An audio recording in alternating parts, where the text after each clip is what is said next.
कांग्रेस हमेशा यूज करती है, यूज एंड थ्रो का काम करती है कांग्रेस। तो यही काम है। हुड्डा जी जो भी हरियाणा में चापलूसी कांग्रेस का कर रहे हैं, मतलब किसानों का कर रहे हैं, तो कहाँ सो रहे थे अभी तक ये? हरियाणा की जनता बहुत समझदार, जिसकी केंद्र में सरकार होती है उसी की बनाते हैं। तो इस बार भी मैं और मेरी पार्टी को लग रहा है मोदी जी की कमल खिलेगा और हरियाणा में बीजेपी की सरकार बनेगी। किसी भी राज्य के पिछड़े गांव में चले जाइए, सबसे पिछड़े गांव में चले जाइए, आपके दिल्ली से, हमारे दिल्ली से अच्छा होगा वो गांव।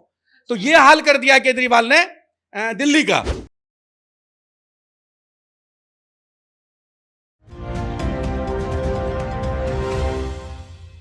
तो इस वक्त हमारे साथ मौजूद हैं लोजपा के दिल्ली प्रदेश अध्यक्ष, जिनसे हम बात करेंगे इस खास मुद्दे पर। खास मुद्दा हमारा ये है, हरियाणा चुनाव इस वक्त चर्चाओं में बने हुए हैं, हर कोई सिर्फ इसी पर चर्चा कर रहा है। लेकिन इस बीच जो बयानबाजी है विपक्षी पार्टियों की, पक्ष पार्टियों की, वो लगातार चल रही है। तो इसी बीच भूपेंद्र सिंह हुड्डा ने भी एक बड़ा बयान दिया। उन्होंने कहा कि अगर हमारी सरकार आती है तो हम दिल्ली में किसानों को आराम से घुसने देंगे, जो कि अब तक उन्हें घुसने नहीं दिया गया। उनको भी उनकी बात रखने का हक है पूरा।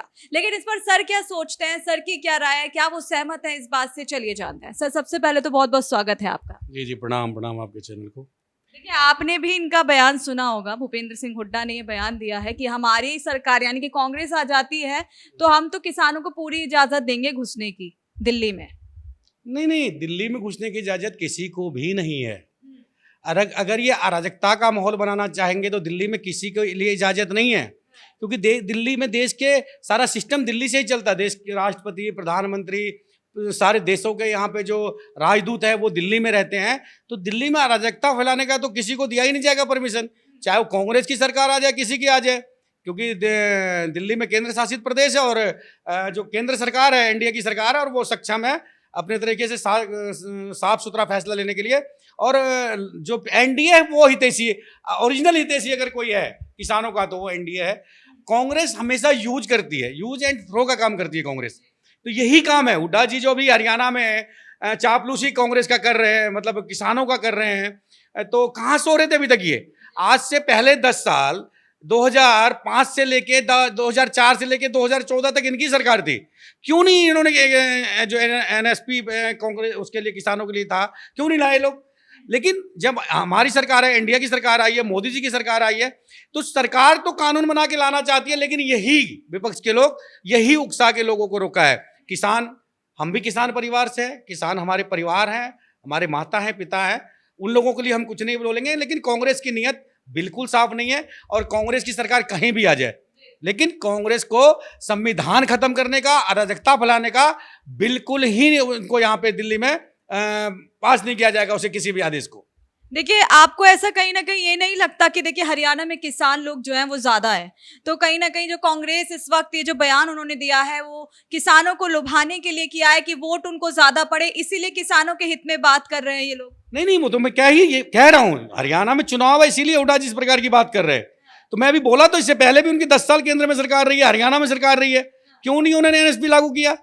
तो ये चुनाव के टाइम पे इस प्रकार की बलगराने वाली बातें ये करते हैं। इनके नेता विदेश में बैठ के देश की बुराई करते हैं, वहां से संविधान खत्म करने की, आरक्षण खत्म करने की बात करते हैं, बाद में सफाई देते हैं हमने ऐसा कुछ बोला ही नहीं। तो ये कांग्रेस और इन लोगों का इसी प्रकार का रवैया है, क्योंकि केजरीवाल जी के साथ इन लोगों का गठबंधन दिल्ली में रहा है लोकसभा चुनाव में, तो असर तो इन लोगों को एकदम से दिखेगा ना झूठ बोलने का, क्योंकि बोल के पलट जाना इन लोगों का फितरत है।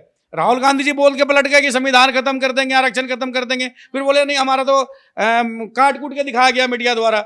और अब अगर हुड्डा जी इस प्रकार की बात करते हैं, तो हुड्डा जी आप भी सीएम रहे हैं, आप क्यों नहीं, जब आपने एनएसपी आप हरियाणा में पास कर दिया आपने? तो ये लुभावने वाले वादे हैं, ये चुनाव के मुद्दे हैं। चुनाव के समय पे कांग्रेस ऐसी ही अनर्गल बातें करती है। देखिए, अभी क्या नाम है, देखा जाए तो हुड्डा जी के साथ साथ इन्होंने अपने बेटे को भी चुनाव प्रत्याशी के रूप में खड़ा किया है। लेकिन अब क्यों नहीं विपक्षी पार्टी ये बोल रहा है परिवारवाद? जब इनको ब्रजभूषण शरण सिंह के बेटे को खड़ा किया गया था तो बोल रहे थे कि बेटे को भी खड़ा कर दिया, अगर बाप को नहीं दिया तो यहाँ पे परिवारवाद ये लोग करते हैं। लेकिन जब ये खुद अपने बेटे को भी एक प्रत्याशी के रूप में खड़ा कर रहे हैं, तो क्या यहाँ पे परिवारवाद नहीं दिख रहा है इन लोगों को? यही कांग्रेस का दोहरा चरित्र है, यही इनकी मानकता है, यही इनकी सोच है कि ये करे तो ठीक है, अगर इनकी पार्टी ने कर दिया तो वो ठीक है, और अगर हमारी पार्टी ने, एनडीए ने अगर कुछ भी कर दिया, छींक भी मार दी, तो वो परिवारवाद हो जाता है। परिवारवाद कांग्रेस की देन है, शुरू से एक परिवार ने चलाया है कांग्रेस को। और अगर हुड्डा जी के लड़के को टिकट मिलता तो ब्रजभूषण शरण जी के लड़के को मिल गया तो क्या बुराई थी उसमें? युवा था, देश का युवा है, सांसद बना है। हुड्डा जी का बेटा बेटा है और ब्रजभूषण शरण जी का बेटा बेटा नहीं है। तो इस प्रकार की दोहरी नीति कभी नहीं करना चाहिए। कोई भी विपक्ष में हो या पक्ष में हो, सत्ताधारी हो या विपक्ष में बैठा हो, हर लोगों को, हर पार्टी को सोच समझ के बयानबाजी करना चाहिए कि उनसे ये गलतियां ना हो जाए फिर आगे।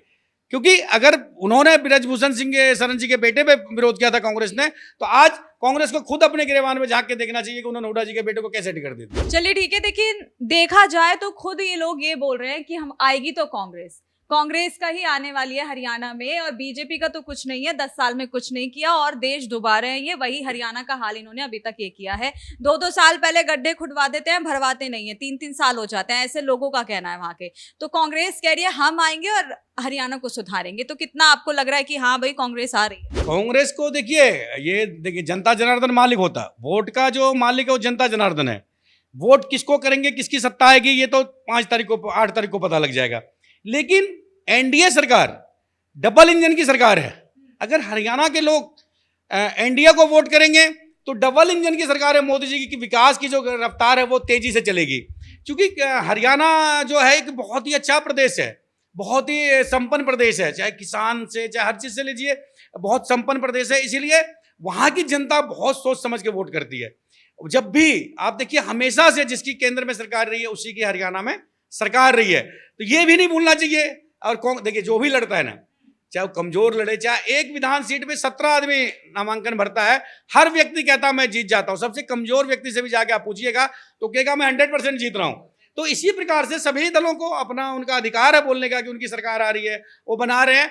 जनता की अदालत में सब चले गए हैं, छोड़ दीजिए जनता पे, 8 तारीख को पता लग जाएगा किसकी सरकार बन रही है। लेकिन देखिए इस बीच हम एक पार्टी को भूल रहे हैं, आम आदमी पार्टी, जो कि अभी 1-2 दिन पहले काफी चर्चाओं में थी और अभी फिर से चर्चाओं में रहने की कोशिश कर रही है। आज उनके जो जितने भी नेता थे सड़कों पर उतरे कि हम दिल्ली के गड्ढे भरेंगे, और ये एक चुनावी रणनीति उन्होंने बनाई। और हरियाणा में पूरा दावा है उनका कि भाई आएंगे तो केजरीवाल। क्या कहेंगे इस पर? देखिए सबसे भ्रष्टाचार, अगर देश में किसी मुख्यमंत्री के ऊपर इतने सारे भ्रष्टाचार के आरोप लगे, जेल में रह के आए केजरीवाल जी, और जब सुप्रीम कोर्ट ने हाथ पांव बांध दिया, हाथ पांव बांधने का मतलब जब इतने सारे उनको लगा के कि आपको ये नहीं बोलना है, आपको ये नहीं करना, 6 जो उनके पास वो लगवा के कि आप ये चीज करेंगे नहीं, जाके आप मुख्यमंत्री आप मंत्रालय नहीं जाएंगे, आप किसी फाइल को साइन नहीं करेंगे, इतनी सारी चीजें लगा के जब उनको भेज दिया गया तो उनको लगा कि अब मैं मजबूर हो गया हूं, क्योंकि सिर्फ मैं नाम का मुख्यमंत्री रह के मैं कुछ कर तो सकता नहीं। तो उन्होंने एक ड्रामा बनाया कि मैं इस्तीफा दे रहा हूं और मैं जनता की अदालत में जा रहा हूं। अरे जाइए ना जनता की अदालत में, गड्ढा क्यों भरने की जरूरत पड़ रही है? अब 10 साल से आपकी सरकार है, आज आपको गड्ढा भरने की जरूरत पड़ गई दिल्ली में? इन्होंने दिल्ली को नर्क बना दिया है। दिल्ली 25 साल पीछे चली गई है। दिल्ली को ये लंदन पेरिस बनाते बनाते आज सबसे किसी भी राज्य के पिछड़े गांव में चले जाइए, सबसे पिछड़े गांव में चले जाइए, आपके दिल्ली से, हमारे दिल्ली से अच्छा होगा वो गांव। तो ये हाल कर दिया केजरीवाल ने दिल्ली का, और इनके विधायकों ने, इनके नेताओं ने सिर्फ भ्रष्टाचार, सिर्फ लूट खसोट के सिवा कुछ नहीं किया है। अब इनका हरियाणा है, क्योंकि दिल्ली में दाल गलने वाली नहीं है, और हरियाणा की जनता बहुत समझदार है। उसी झाड़ू के डंडे को लगाकर सीधा कर देंगे केजरीवाल जी को। जाइए कीजिए, और जनता की अदालत में सबको जाने का अधिकार है, जाए, क्यों नहीं दिल्ली में जनता की अदालत में जाना चाहिए, इनको पता लग जाएगा। देखिए मैनिफेस्टो की अगर बात करें, सारी पार्टियों ने अपना मैनिफेस्टो जारी किया, लेकिन केजरीवाल जी का जो मैनिफेस्टो है उसमें वही सेम चीजें, फ्री बिजली, फ्री पानी और 1-2 योजना और ऐड कर लिया है उन्होंने। तो इसको लेकर आप क्या कहेंगे? क्या दिल्ली के साथ साथ वो जो फ्री की रेवड़ियां थी वो अब वहां पर भी बांटने वाले हरियाणा में? देखिए दिल्ली की जो हालात इन्होंने किया, सिर्फ फ्री के क्या दिया है? फ्री दिल्ली में कुछ दिया है किसी को फ्री? क्या पानी आती नहीं? जब पानी दिल्ली में है नहीं तो आप किसी को फ्री क्या दीजिएगा? आप किसी घर में आज चले जाइए, पानी आती नहीं, बिल ठोक के आता है, इतना गंदा पानी आता है। अभी हमारी बिहार से मैडम आई है, अभी बता रही है कि जब ये नहाने गए तो पीला पानी आ रहा था। ये हाल है दिल्ली का।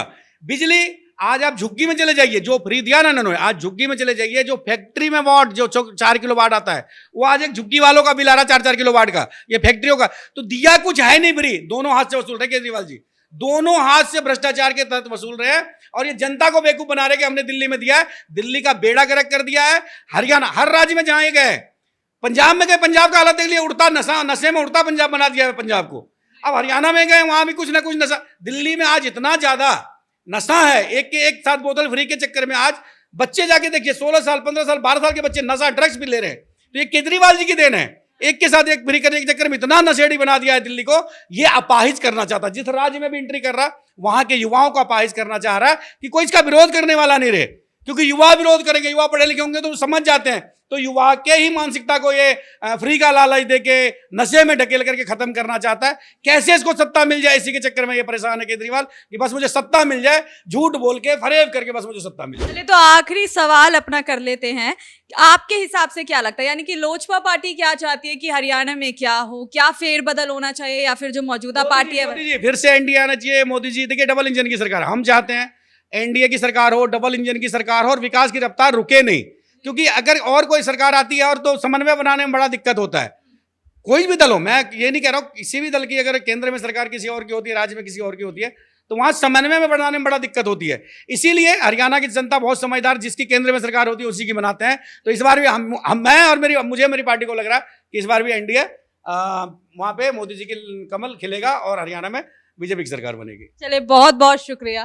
तो देखिए सर से हमने बात की, सर ने बता दिया है कि भाई हरियाणा में तो बीजेपी ही आ रही है, कमल ही खिलने वाला है। लेकिन आप इनकी बातों से कितना सहमत है, आपकी इस पर क्या प्रतिक्रिया, कमेंट बॉक्स में जरूर बताइएगा।